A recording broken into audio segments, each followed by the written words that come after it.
Lord, we thank you. We thank you that you have made available that relationship that we can have with you. And Lord, it isn't just one that you're there for us. But God, you love us, you care for us, you provide us with everything we need. Yes. And Lord, you go beyond just our needs, Yes. and you bless us day after day after day. Hallelujah. And so Lord, we give you thanks. We give you thanks and we say, Lord, we praise you and we worship you.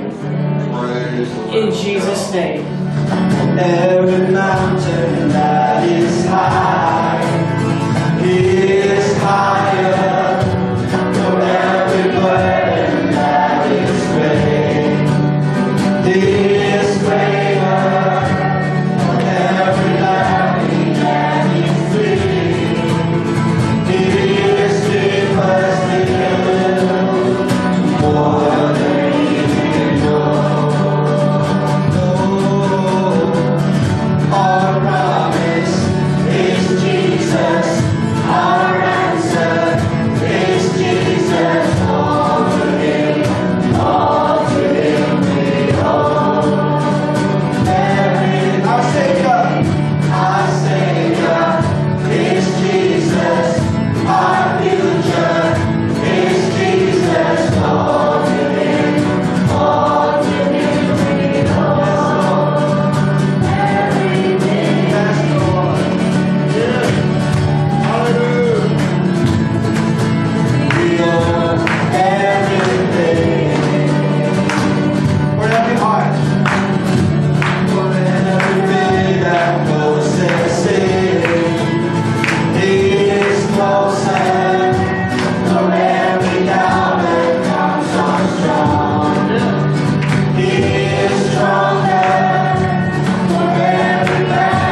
Praise God. Well, today we have a different, those of you that are a part of our church, you know, for the last month, we've been ministering on the book of Ephesians. We've been ministering on unity, the maintenance of unity within the body of Christ. Today we're going to be moving on, and we have a very special and very important message from the Lord that I want you to really, really prayerfully take heed of. And this message today is entitled, Warning, a Storm is Coming. Looks kind of ominous, doesn't it? Kind of dark. This is the kind of thing that Pastor Diane and I grew up seeing many days of the week, many nights, many evenings. These tornadoes in Oklahoma and Kansas are a part of life. And it can be rather ominous. And when there's a warning for that, you learn to take it somewhat, hopefully a lot, seriously. We're going to talk more about this as well as others. But let's look at Matthew chapter 24 and see where God takes us in this today. I'm going to be reading from verses 36 through 41, beginning with verse 36 of Matthew 24. But about that day or hour, no one knows, not even the angels in heaven, nor the Son, but only the Father. As it was in the days of Noah, so it will be in the coming of the Son of Man. For in the days before the flood, people were eating and drinking, marrying and giving in marriage, up to the day Noah entered the ark. And they knew nothing about what would happen until the flood came and took them all away. That is how it will be at the coming of the Son of Man. 2 men will be in the field, one will be taken, and the other will be left. 2 women will be grinding with a hand mill. One will be taken, and the other will be left. Some of you will remember the incident that I'm about to speak about this morning.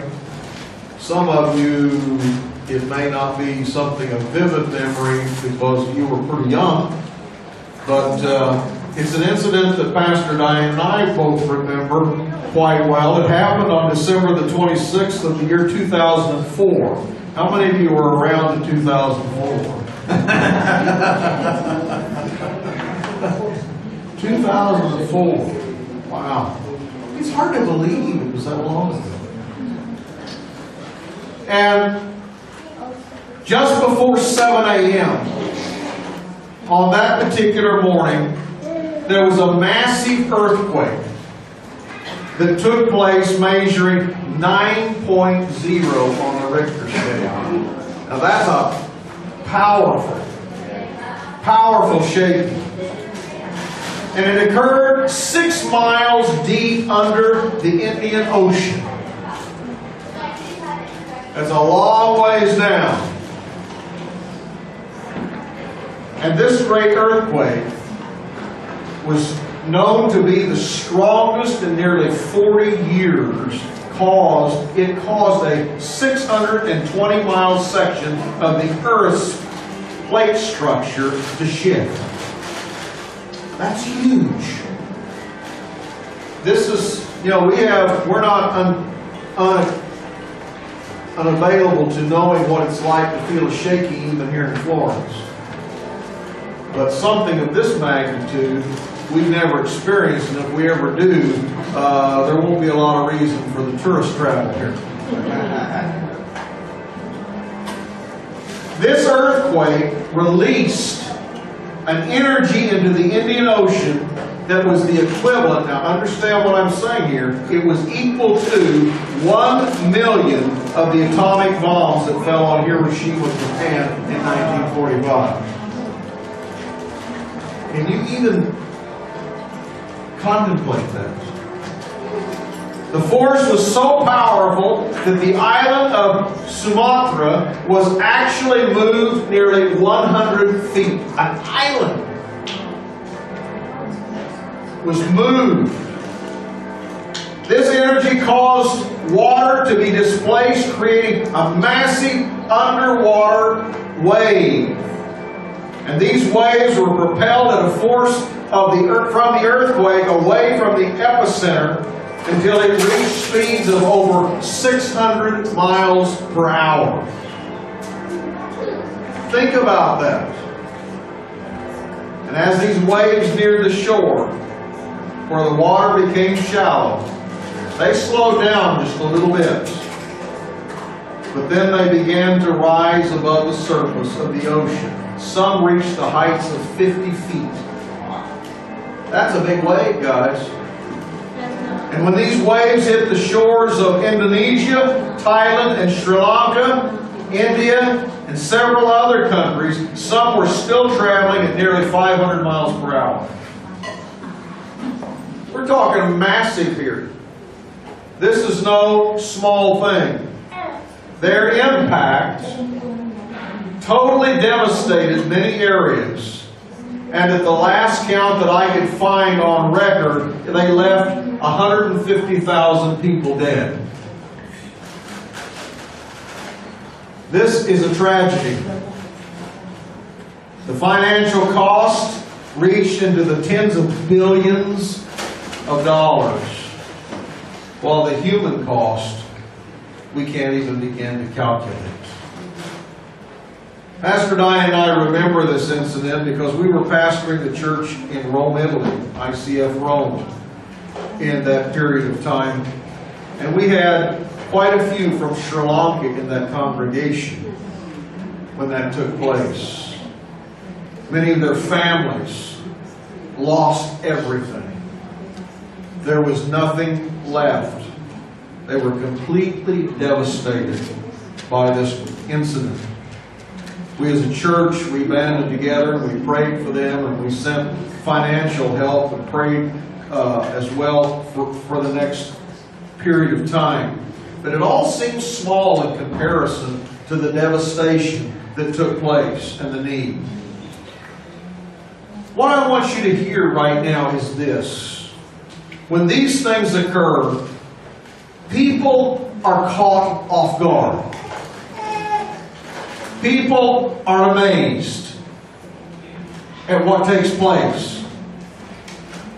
But those of us who know what the Word of God teaches us, we should not be that surprised. We may be surprised at the exactness of the specific part of the event, but the overall picture should not be something that surprises us, because Jesus said that in these things would happen in the last days. We just talked from Matthew 24, verses 7 and 8 specifically address that. And as this tsunami unfolded, it reminded me of this particular passage from this text. And every time something like this happens and takes place, it makes me think about what the Word of God has to say about what we're going to experience in the end of the time before the return of Jesus. It's a passage here warning about a tsunami that is coming upon this earth that will make that particular one look small. Not a tsunami of water, not a tornado like you see up here, but a storm of the wrath of God. Now I know in this day and age many people want to hear a very one-sided gospel. They want to hear only about a God of love, and He is a God of love.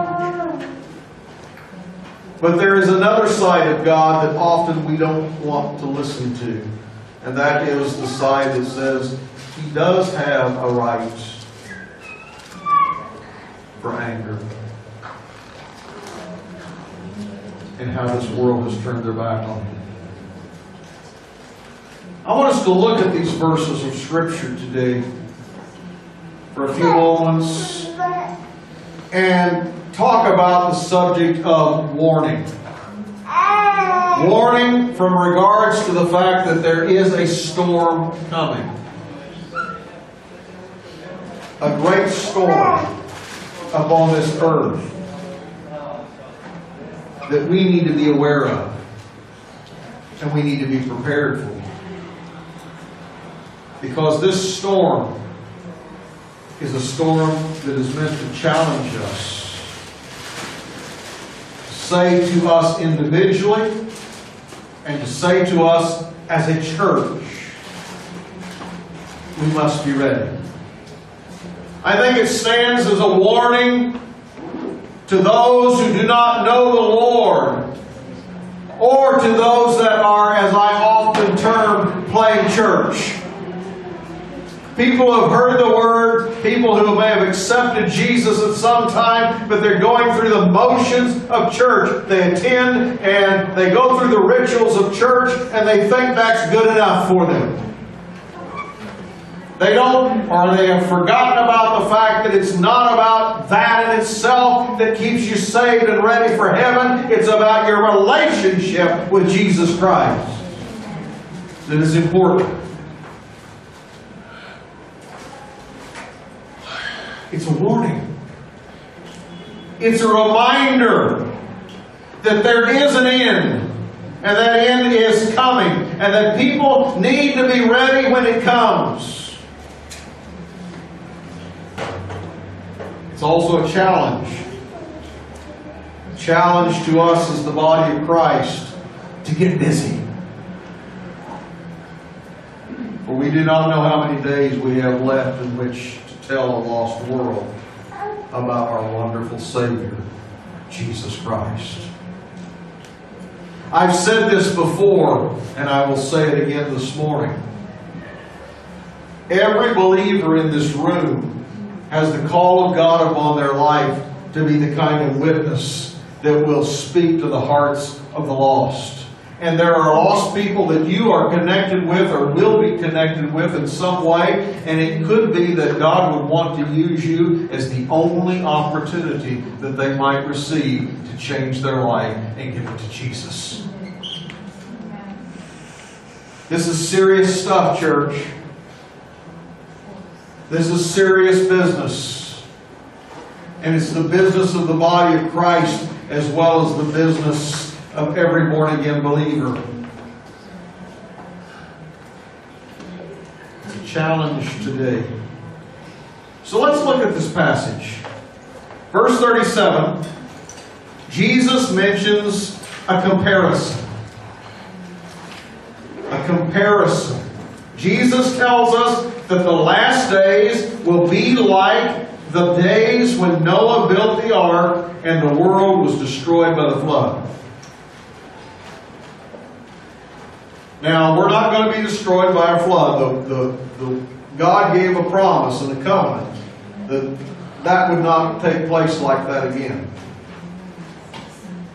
Although we see floods and we see all kinds of things like what I've just referred to here as an example in a small way of how it can happen. But the world of the earth in itself will not experience that kind of situation. But the comparison is for us to see that the affairs that were taking place in the days of Noah, we need to look at those and we need to take a good look at them. When we read these verses, we can see that the days when Noah lived were days filled with wickedness and violence. We like to kind of turn a blinded eye and a deaf ear to some of that. But it's real and it's all around us. Men lived for evil in that day. Men live for evil in this day.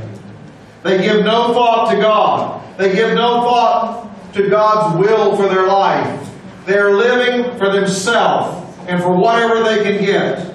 The word imagination in Genesis 6:5 means to fashion as a potter, to make, create like a potter would make a vessel. It means that men fashion every form of evil and give themselves over to every vile affection of the flesh. We are seeing it, we're living in it, it's all around us. In the days of Noah, they were so wicked and so given over to the pursuing of evils and sin that God was determined to destroy them from the face of the earth. That's pretty bad. The sin of man literally stabbed God in the heart. God who made this creation, who made you and I, made this world, and He did it with a heart of love and a desire to bless His creation. He came to the point that He was so much in a way that would say, I wish I hadn't even done this. That's how deep the knife cuts. The word grieved in Genesis 6:6 is a love word. As we do not grieve for those we don't love. We grieve for those who are special to us and close to us. God wanted a relationship with man. But the reality was man in itself had no desire for God, and it broke the Lord's heart. His heart is breaking today.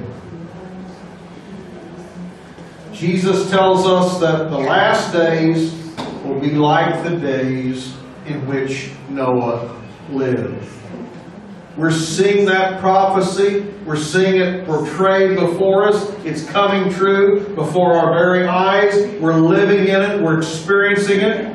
Think about the fact that we are living in days when all kinds of sin is rampant, and we're told it's supposed to be something acceptable. It's supposed to be pleasurable. It's supposed to be okay, because this isn't the days back then. This was good for maybe a certain time in people's lives, but we're so smart and so educated and so knowledgeable today that a lot of these things no longer have meaning for our life. We've risen above that. We've become better than God. Let me give you one example. The pornography industry. It's huge. And I tried to pin down some exact figures, and I was able to do so, although a lot of the figures that I was able to come up with related to what was taking place in the U.S. You know, that Christian country?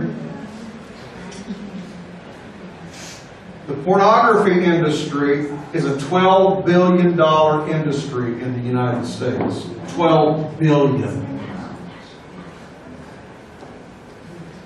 And get this, it's a $57 billion industry around the world. Huge. The revenues from pornography are larger than the combined revenues of many of the greatest and wealthiest commodities in the world today. Even the athletic programs, professional programs, the calcio, the soccer professional teams of Italy, the baseball and football teams of the U.S. who bring in huge revenues. It's a drop in the bucket compared to what the pornography industry brings in.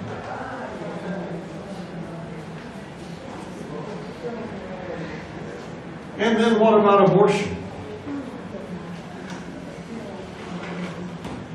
Listen to me. Again, this figure comes from the U.S., but I'm going to add to that. 1,370,000 babies are murdered in the U.S. in the name of convenience and a woman's right to choose.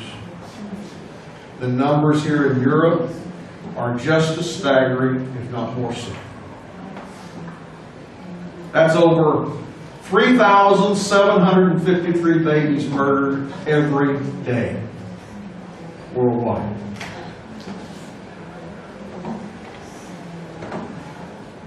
Think of it. There have been 1 billion abortions in Europe since the world began. Or not the world, since the record began. Since they began to keep track. And add to these horrors the perversions that go along with that in mankind today. We are living in a day, hear me, where a mere 1% of our population is now telling the rest of the population it's okay. It's acceptable.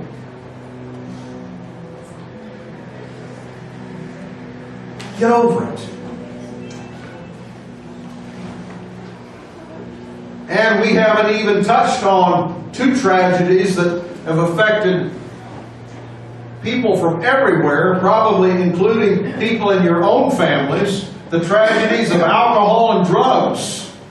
They destroy lives by the millions every day. We haven't mentioned crime. Crime rates of murder and rape and theft and all kinds of other crimes that impact the lives of so many people daily. You see, what I'm trying to help you understand right now is the fact that it's easy to see that we are living in days that are like the days of Noah. We haven't gotten smarter, we've gotten deeper into the trouble. The wickedness of mankind is great in the earth. And that every imagination of the thoughts of his heart is only evil continually. This is serious stuff, church. This is hard stuff. And we need to pay attention. The second point from verses 38 through 39, Jesus mentions complacency. And this is one of the greatest problems that we have today, especially in the body of Christ. When that tsunami came, it caught people off guard. It caught them unprepared. They were not ready for it. They had no idea. People were just going about their daily lives, and the tragedy came swiftly and without warning. Many were in those tropical locations, enjoying a little vacation time, or they never expected anything like this to happen. They were going about their daily lives and doing their thing, and all of a sudden, everything was changed. They didn't anticipate it. The flood, they didn't think about something like that. And all of a sudden, it came and they were swept away. It was gone. Now, there was some warning. It appeared that there was some warning even amongst the animal creation. I was amazed as I read this particular account. A few Asian elephants were being used to give children rides. And they sensed the approaching waves, and they broke their chains, and they headed to higher ground with those little children still on their backs.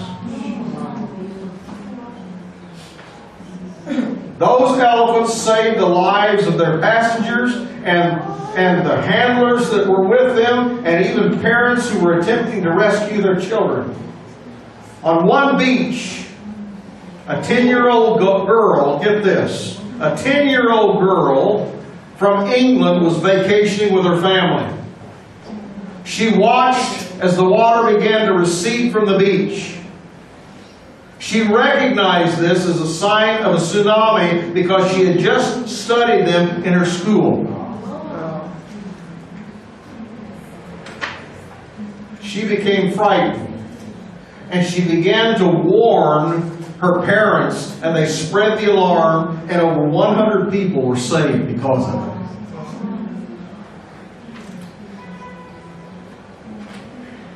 In fact, that particular beach was the only beach of those affected areas where there was not one death that took place from this happening. People were saved because they heeded the warning of a 10-year-old girl. Think about that. Others saw the water receding from the beaches where they were and followed it out to explore and to expose the coral that was underneath the waves in that particular area. They were many feet from the shore when the tsunami hit and buried them under the sea.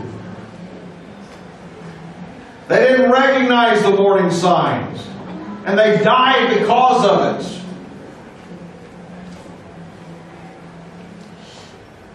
Scientists may say that tsunami's early warning systems could have given the people time to flee the coast. It could have saved thousands, but sadly, there's no such systems in place even yet today, because those systems are of extreme expensive in their nature, and these countries cannot afford to do anything like that, to take advantage of that ability.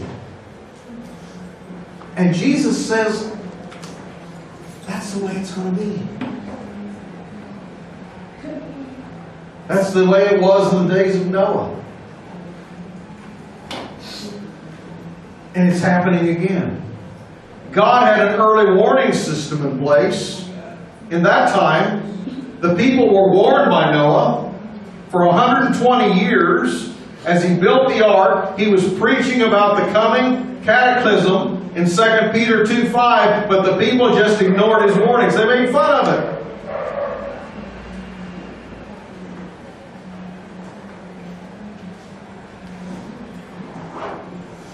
They continue to do the things they always do.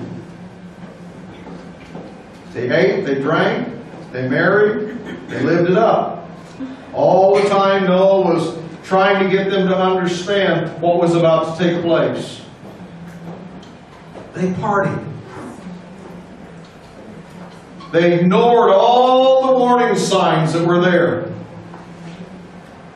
They paid an eternal price for that ignorance as well. Verse 39 reminds us that they knew not until it was too late.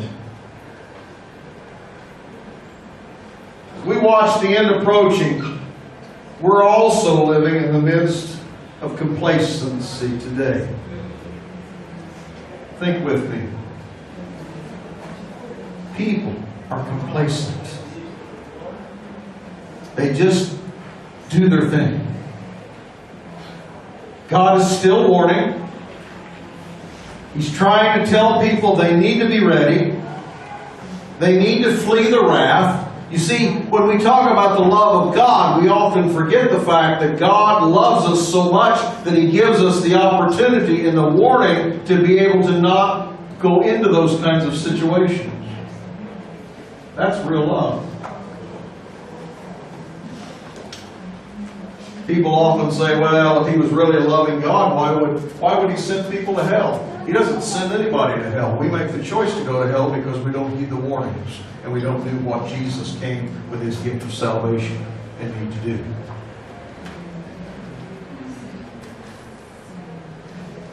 We're talking about eternal consequences here. Preachers are still preaching, but people aren't listening.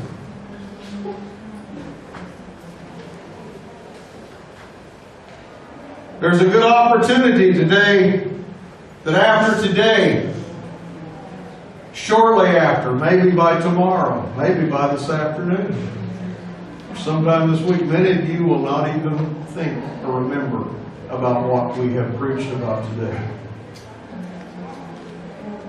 Some of you will have forgotten by the time you have your spaghetti from Bronzo. But you see, God still has an early warning system in place. Why? People have plenty. They ignore because they have plenty. They're entertained. They're contented. And they don't see the need of a Savior. Even in the church today, people come to the church with the expectancy, we want to be entertained when we come. We want good music. We want charismatic preaching. We want a pastor that knows how to tell a good joke. I don't know how to even tell a bad one. But that's what people want today. They want to be entertained. If they're going to take the time, make me feel good.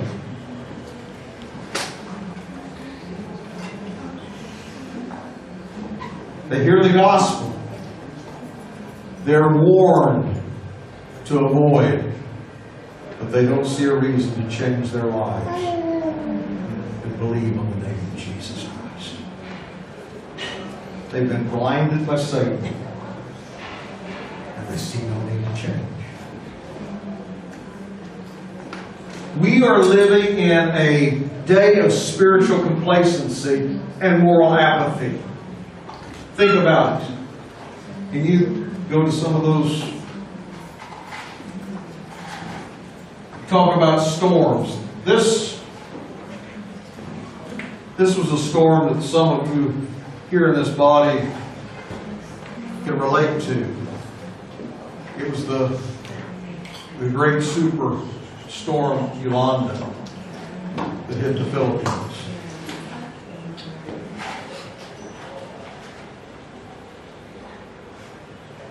Humongous, difficult, life-threatening, life-changing storm.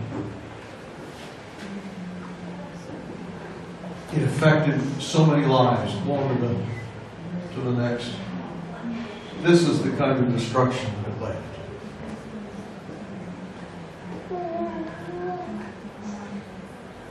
And there's still destruction today from that storm, all these years later.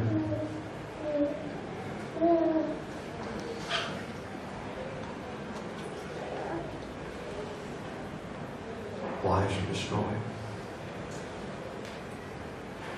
On to the next one. As I said, this is the kind of storm Pastor Di and I grew up with. This is what's known as a wall cloud. It's an early warning sign that there could well be the formation of a tornado in progress.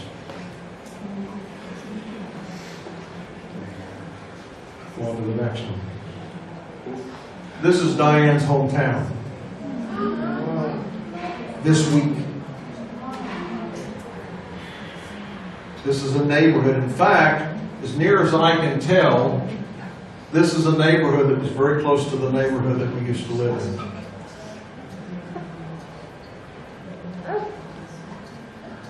After a tornado hit there. And it continued on through several more towns throughout the countryside until it almost reached Kansas City, which was 35 miles away.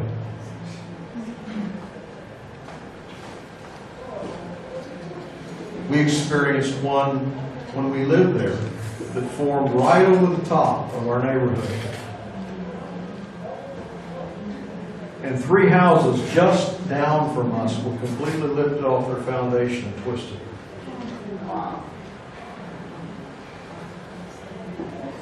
We were blessed. Our home was not hurt in any way. My father brought his crews. He was a great builder, and he came and he built our home for us. And there was a lot of comments about he built it for an earthquake or something. It was very sturdily built. We were blessed not to have damage, but those homes, these were branded homes. They were twisted. But oftentimes there's nothing left to twist. This is the kind of destruction that takes place. And when it takes place, lives are destroyed and affected forever. What I'm trying to say to you is this. What is coming across this world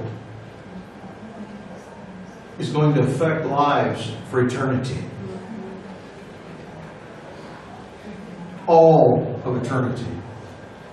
Jesus mentions a catastrophic taking place, event. It says, took them all away. People were going about their daily business when the flood came, and they were taken out of this life and into a Christless eternity. And that's happening every day today that we live.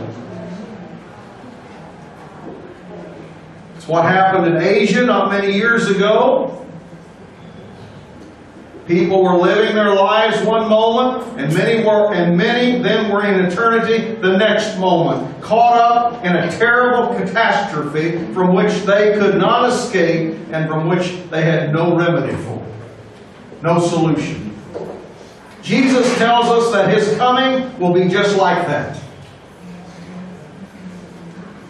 It will be a catastrophe in an essence of unprecedented proportions. It's coming upon this world because this world refuses to heed the warnings. Jesus is referring here to a catastrophe that we know is what's called the tribulation.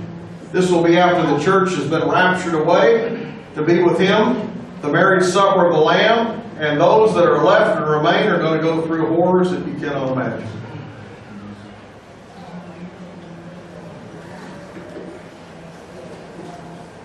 "7 years of it before the Lord and His faithful come and return again.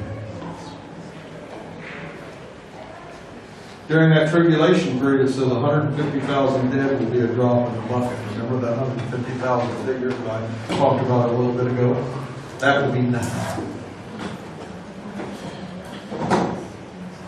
Revelations 4:8 speaks of 1/4, 25% of the earth's population dying all in one event in time.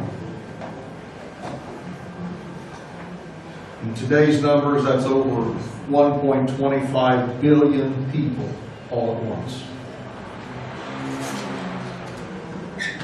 Add to that the tragedy of the sixth trumpet, Revelations 9:13 through 21, and you see over 1/2 of the world's population dead and gone. Can you even grasp this? I mean, I have to be honest with you. When I study these kinds of things, it's hard for me to get a perspective on this. It's so big. And it's not exactly something that I like to understand or think about. And that's where a lot of people are at today. We don't like it, we don't want it, so we're going to ignore it. We read of wars, we read of pestilence, we read of death, of unprecedented scales during that awful time. Those are just some of the things that will come upon this earth if people fail to heed the warnings to turn to Jesus for salvation and living for Him. You see, the only way to avoid these events is for men, women, boys, and girls to place their faith and their trust in Jesus Christ for salvation. Before these terrible events occur, Jesus is coming to take His people away. 1 Thessalonians chapter 4 tells us of this. We call it the rapture of the church. I don't know about you, but I plan on being in that group.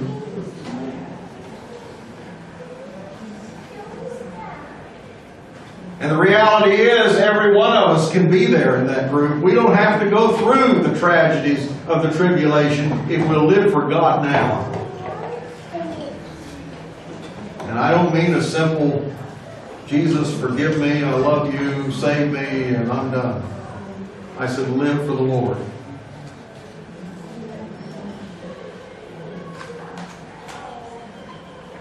The opportunity is there.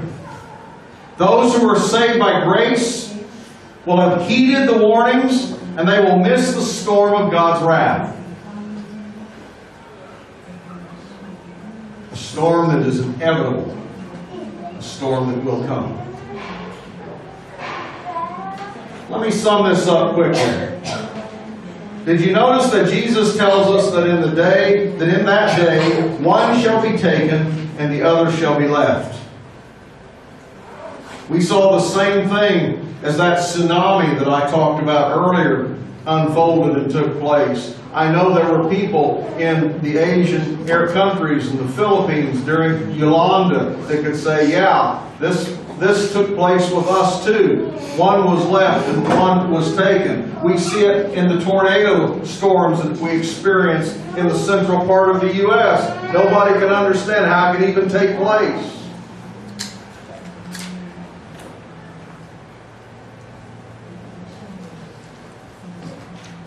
Tragedy is beyond comprehension.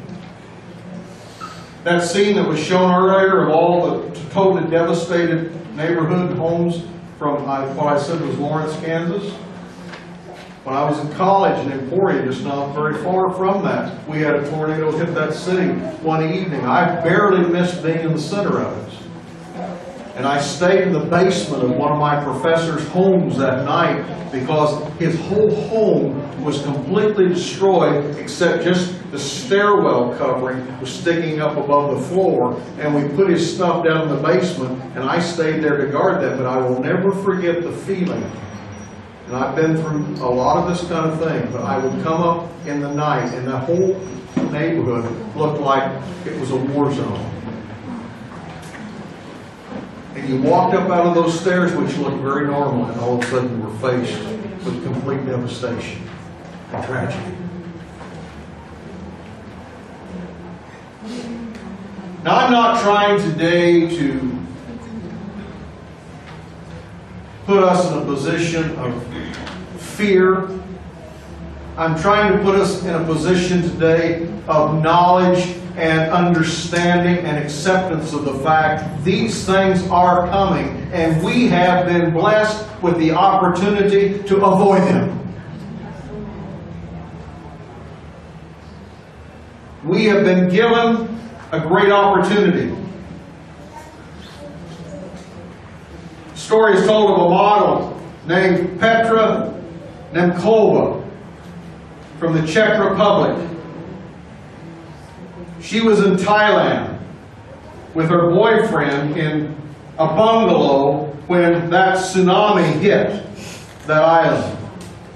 Her boyfriend was washed out to sea and was never found. She was able to grab the top of a palm tree, get that, the top of a palm tree, and hold on for 8 hours in spite of the shattering of her pelvis and the tragedy and the winds, and she was rescued. Her boyfriend was taken away, but she was left.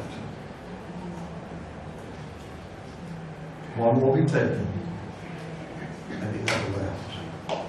Jesus tells us that when the day comes, one person will be taken in judgment, and the other left to enter into his kingdom.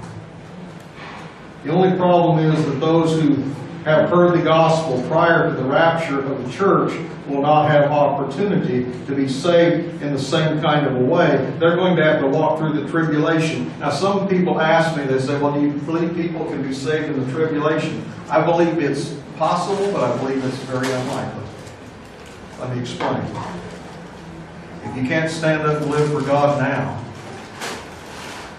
when your life is being threatened, you're told either to denounce Jesus or die. I can't imagine those people denouncing him. Maybe there will be some. I pray there will be. But it's not going to be easy. You see, it's imperative for people to be warned.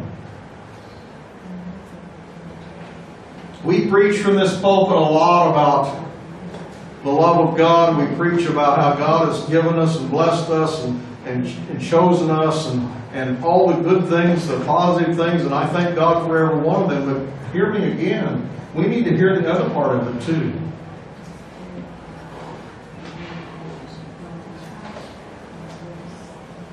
Because it's imperative that we heed the warning. And it's imperative that we be those that are used to be vessels of warning. And if there was ever a time, every one of us to need to make our calling and our election sure, and be sure that we are saved and putting the things of God first in our lives, it's now. It's now. Say, "Oh, preacher, we've heard that for hundreds of years."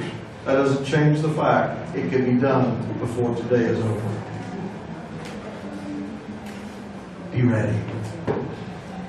Be ready. A terrible storm is coming upon this world. Go back to that first slide. A terrible storm. A storm that makes the happenings of this tsunami and Yolanda, and the earthquakes, all the different things that are taking place in this world. This storm that's coming will make those look like nothing.